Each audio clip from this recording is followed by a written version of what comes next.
देख रहे हैं कि आज सुबह 9 बजे से हमारे सभी दिव्यांग बांधव प्रहार अपंग क्रांतिकारी संगठना और माननीय बच्चू भाऊ और राजेश जी भाऊ गुडारे इनके नेतृत्व में यहाँ पर आए हैं। सुबह से यह धरना प्रोग्राम चल रहा है और हमारे 2 से 3 मीटिंग जिलाधिकारी, निवासी जिलाधिकारी और तहसीलदार के साथ में हुई है। उन्होंने हमारा सभी तरीके से समाधान किया है कि पैसे 1 या 2 दिन में आने वाले, पर पिछले कुछ कार्य ऐसे हुए हैं अधिकारियों के मार्फत हमारे दिव्यांगों की दिशा भूल हुई है और इसीलिए हमारा दिव्यांगजन आज अधिकारी पर विश्वास नहीं कर पा रहे। अब ये दिव्यांग व्यक्ति ऐसा है कि हमारे इसमें कुछ कम पढ़े लिखे दिव्यांग, कुछ झुग्गी झोपड़ियों में रहने वाले दिव्यांग हैं जिनका इस 2500 महीने के पेंशन पर ही सारी ज़िंदगी का गुजारा है। और आज उनके हक और अधिकार के लिए यहाँ पर जो हमारे प्रहार क्रांति संगठन की ओर से जो हमारे लोग यहाँ उपस्थित हुए, तो इनकी भी भावनाओं का हमें ध्यान रखना है।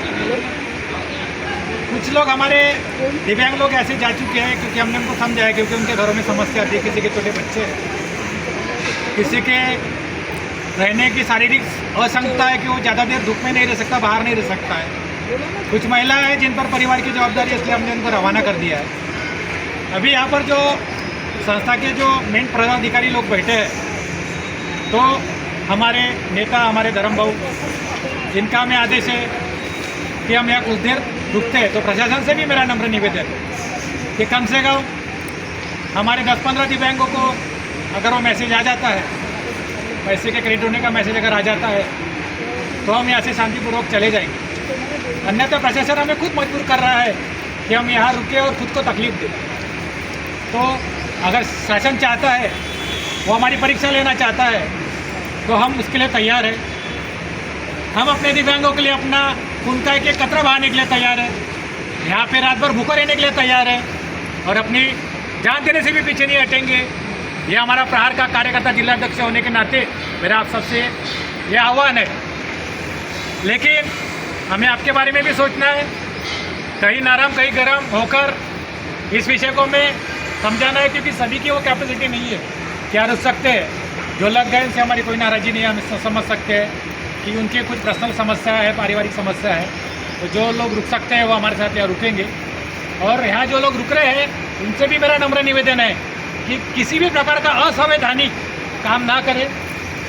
हम खुद को तकलीफ देते हैं, ऐसे भी हम घर में भूखे रह रहे हैं। हम खुद को जितनी तकलीफ सके उतनी देंगे और हमारे वजह से किसी अधिकारी को, किसी पुलिस प्रशासन को कोई जवाब ना देना पड़े, तो तकलीफ ना हो, तो इसकी हम पूरी केयर करेंगे।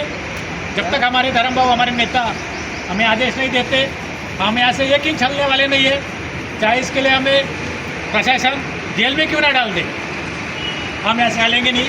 और जब तक दिव्यांग का अधिकार, हक और पेंशन हम लेंगे नहीं, तब तक ऐसे हलने वाले नहीं है।